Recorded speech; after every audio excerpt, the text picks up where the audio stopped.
Tenemos nuestras disculpas al público por no poder ofrecerles esta emisión en nuestros canales normales. Estamos, por supuesto, a través de los 90.5 GHz en las provincias de Azuay y Cañar, pero lamentablemente nuestros sistemas a través de redes sociales, internet, radio, video han caído también, pues hemos quedado en esta mañana sin este importante y fundamental servicio de internet. Damos la bienvenida en voz sin imagen a el licenciado Matías Abad. Él es analista, un distinguido académico de la Universidad de la SUAY. Matías, ante todo, comprobemos que estamos debidamente conectados. Muy buenos días. Buenos días, Gustavo. Ya, gracias por la invitación. No sé si me escucha con claridad. Sí, perfecto, nos escuchamos en forma perfecta mutuamente. Quisiera, Matías, en esta mañana analizar la situación que está viviendo el país. Hay varias demandas que se han presentado ante la Corte Constitucional por las leyes que ha tramitado ya la Asamblea, que se han convertido de alguna manera en leyes emblemáticas de Daniel Noboa. Hay resistencia y el día de ayer se ha sumado una nueva demanda del FUD, del Frente Popular contra la Ley de Inteligencia. ¿Cómo se perfila el panorama? Bueno, de forma general hay que tener presente que estas demandas de inconstitucionalidad contra las diferentes leyes urgentes que ha presentado el presidente de la República coinciden y revelan un patrón preocupante, ¿no? Que existe una suerte de improvisación jurídica disfrazada de eficacia política. No por presentar más rápido o presentar más leyes se legisla mejor. De hecho, reformar 20 leyes, como es una de las observaciones, en un solo texto, en un solo cuerpo legislativo, sin duda ha provocado que se alteren derechos laborales adquiridos, que se redefinan límites penales, incluso con un paraguas internacional que los ampara, sin siquiera tener una deliberación real, ¿no? No ha habido una discusión profunda, sino simplemente ahora se entiende que eficacia es simplemente aprobar de manera ágil una suerte de cuerpos normativos que no tienen unidad de materia y bajo el paraguas de modernización del Estado buscar un atajo simplemente autoritario. De hecho, que sindicatos, gremios, actores y otros actores civiles y empresariales coincidan en las objeciones, lo único que muestra es que el problema no es únicamente ideológico o no es ideológico, sino que es estructural, ¿no? Porque las observaciones han venido desde diferentes frentes que en la práctica no coinciden con un mismo ideario ni con un mismo pensamiento y punto de vista.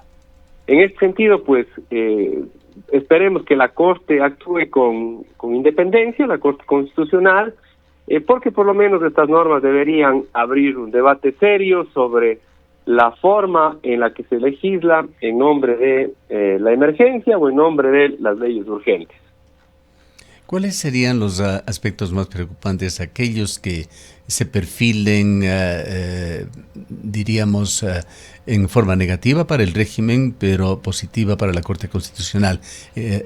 Aquellos temas en los cuales la Corte podría eventualmente intervenir. Bueno, yo creo que la ley de integridad pública, sobre todo, no tiene unidad de materia, ¿no? Está modificando 20 leyes, pero no hay un hilo conductor, no hay una coherencia temática.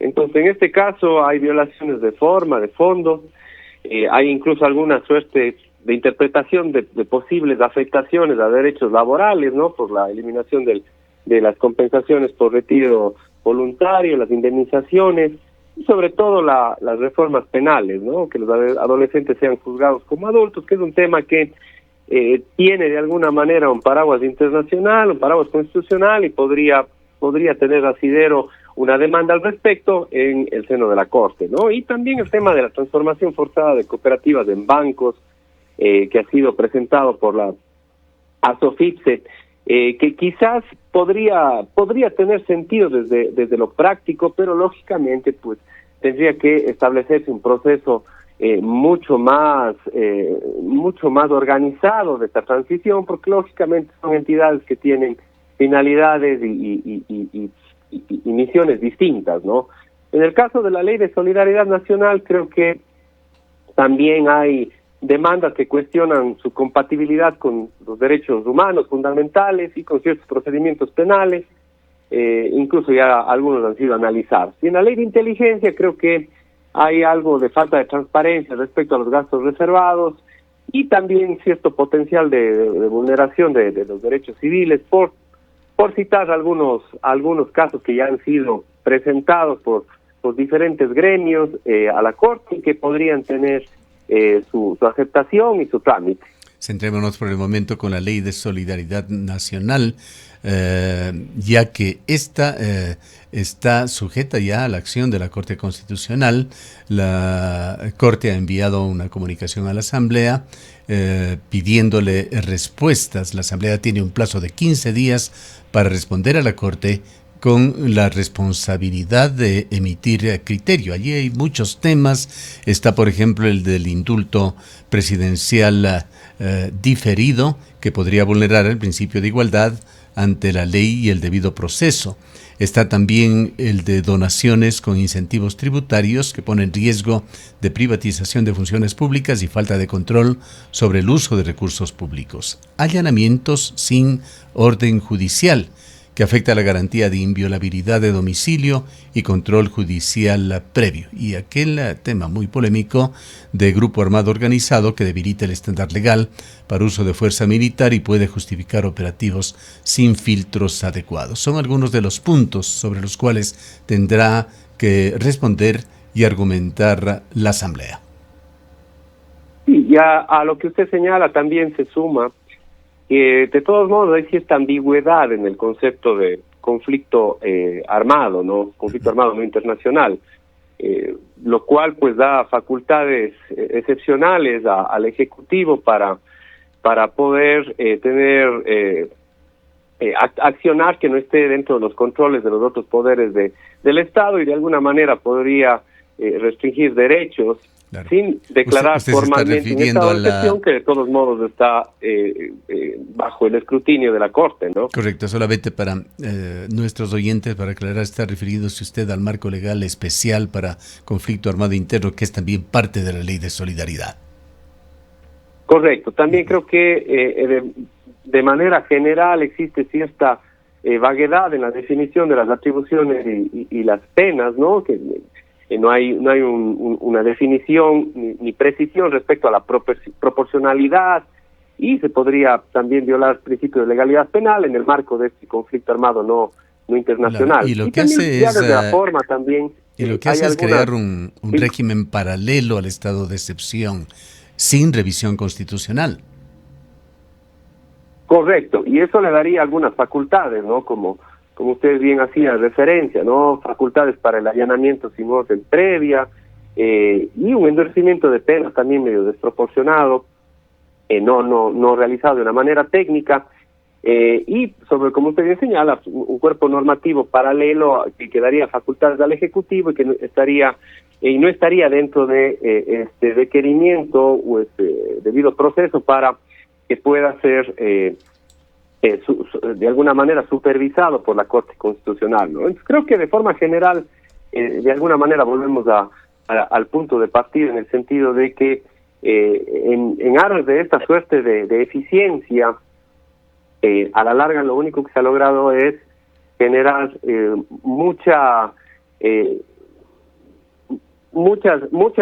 frentes que no tienen unidad de materia y que a la larga pues solo denotan cierta improvisación jurídica. Y este tema de la unidad de materia es también fundamental, es un tema más de forma que de fondo, pues los otros aspectos tienen que ver con el fondo, pero esto del principio de unidad de materia es un mandato constitucional en Ecuador que exige que todo cuerpo normativo, particularmente las leyes, tenga esa coherencia temática interna, que los artículos de una ley deben guardar relación con el objeto o materia principal que justifica su existencia, pero tanto este proyecto que está siendo cuestionado ya por la Corte Constitucional como las otras leyes emblemáticas, así como la de inteligencia, tienen ese problema y muy visible de falta de unidad de materia.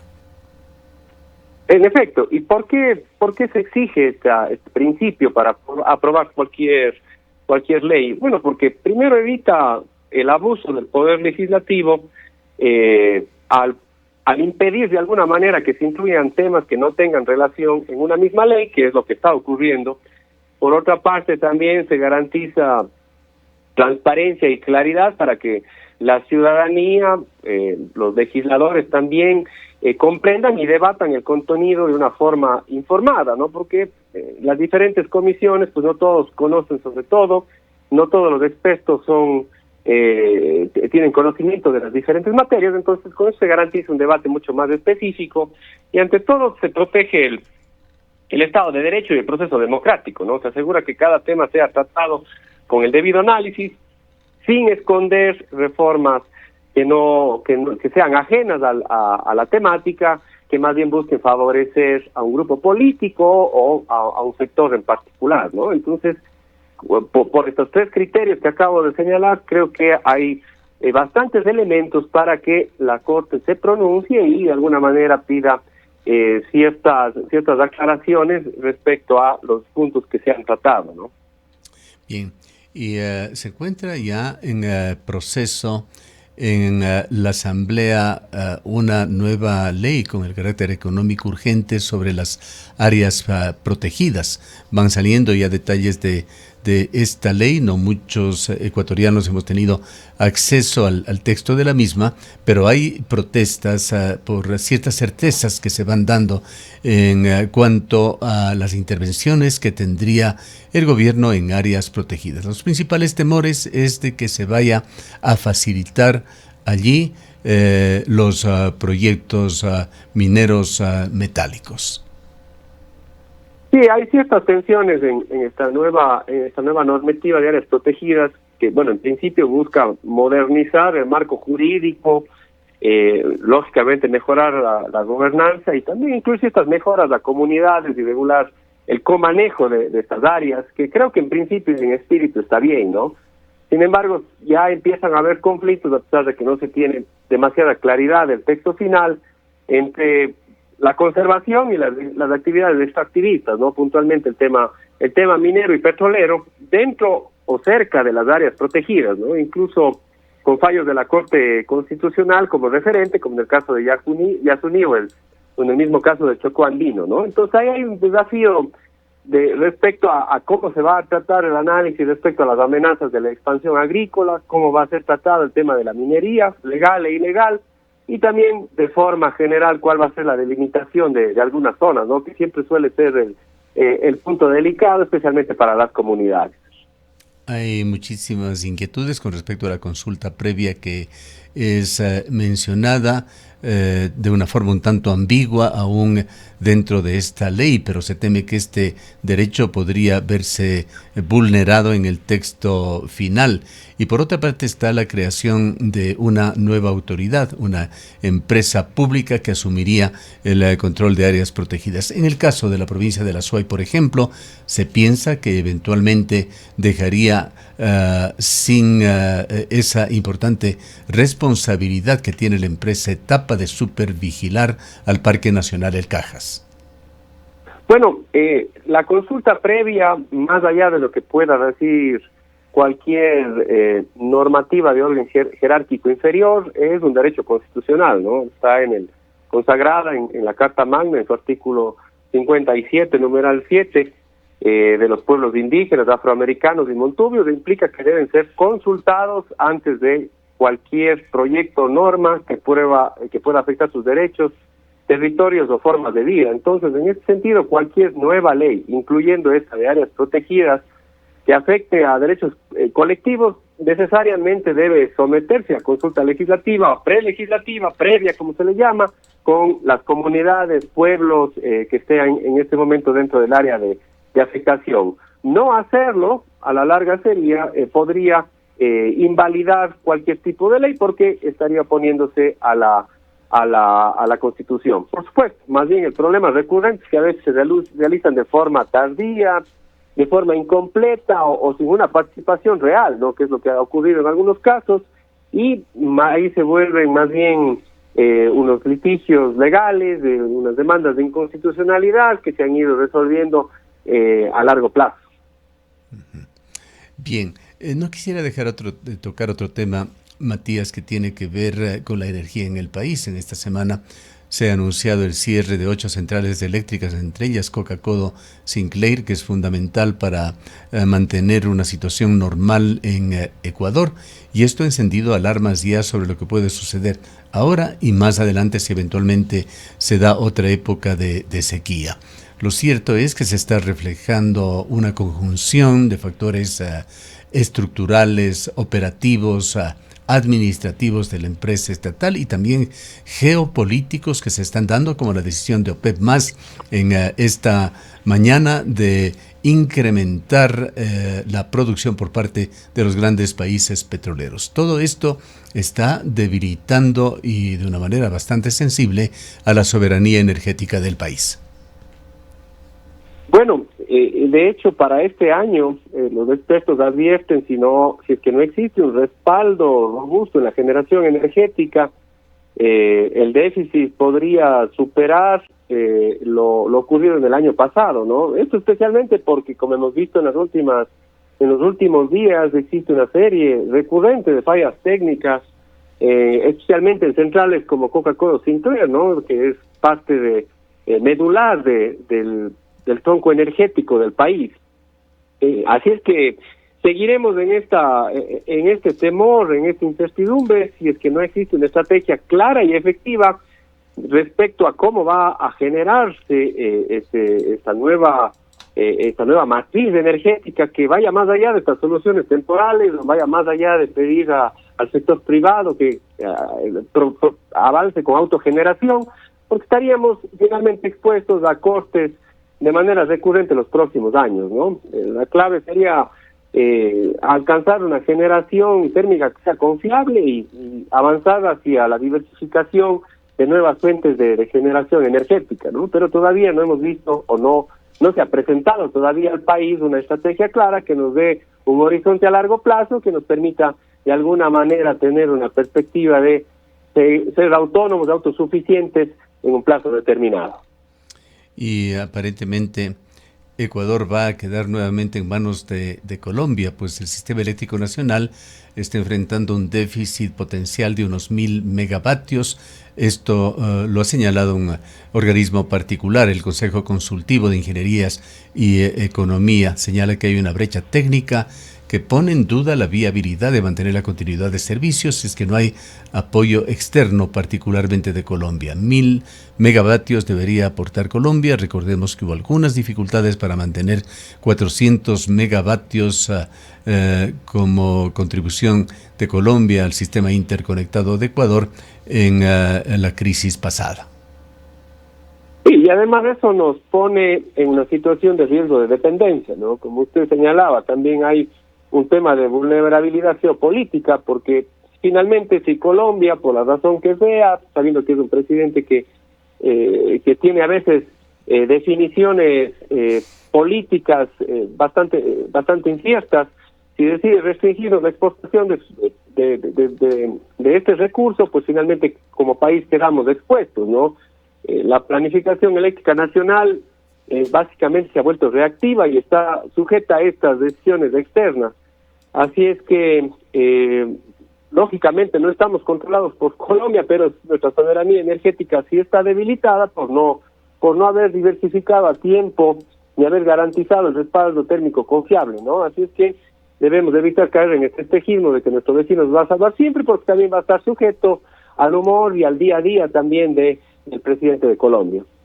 Parece que una de las soluciones inmediatas viables va a ser también el razonamiento voluntario, crear conciencia nuevamente en el público de utilizar de una forma mesurada la energía eléctrica. Este organismo, el CCIE, al que hacíamos alusión, también ha criticado la declaración gubernamental que se lo hizo a través del Ministerio de Energía de que no habrá apagones. El CCIE dice que está bien que se hagan esas declaraciones, pero antes debía haberse asegurado la infraestructura en la que se respalden esas afirmaciones. Nuevamente, un tema de comunicación que va convirtiéndose en una volubilidad del gobierno.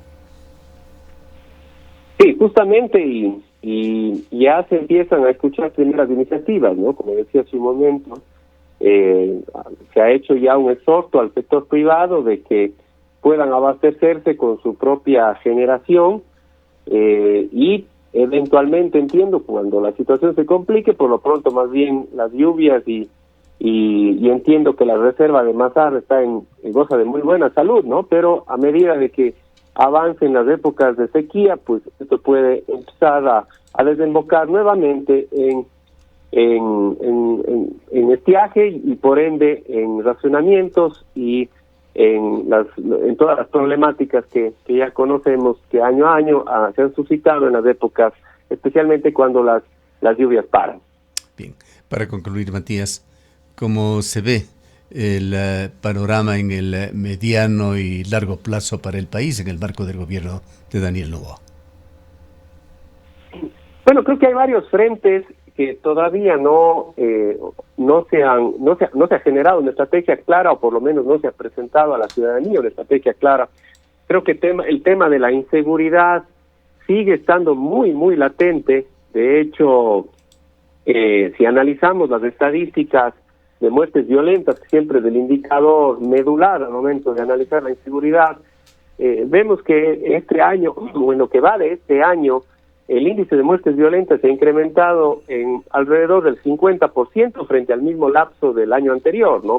Y hay provincias, o hay más bien zonas o subzonas, como se les delimita en la Policía Nacional, que han tenido un incremento superior al 60%, ¿no? Como el propio Distrito Metropolitano de Guayaquil, la provincia del Oro, y también provincias como Cotopaxi y Zamora Chinchipe, que estaban en una mejor situación el año anterior. Entonces creo que de alguna manera la recurrencia de los hechos de violencia y el manejo de la comunicación hacia otras prioridades ha hecho que de alguna manera se diluya un poco este hecho, pero sigue siendo, creo, el principal problema del país, y sigue siendo también el principal desafío del gobierno, en función de que los indicadores no han hecho más que incrementarse, no han hecho más que subir, y vemos que en el caso de Guayaquil existe ya un estado de pánico en muchos sectores que ha hecho que automáticamente todo el tejido comercial se diluya y que finalmente pasen a ser zonas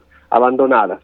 Creo que el crecimiento económico, con las medidas que se han tomado, de alguna manera presentan una expectativa bastante más favorable que en los años previos. Si bien el año anterior el Producto Interno Bruto se redujo en un 2%, parece que este año va a haber un crecimiento importante, esto en virtud del crecimiento de las ventas en estos primeros meses y también de la reducción del riesgo país. El efecto Entonces, del rebote. Puede ser desde ambos lados, puede haber expectativas distintas. Uh-huh. Bien, lo cierto es que grandes retos tiene el gobierno de Noboa. Muchísimas gracias por haber estado con nosotros, Matías. Gracias por la invitación. Un gran saludo. El licenciado Matías Abad es académico de la UDA, analista político.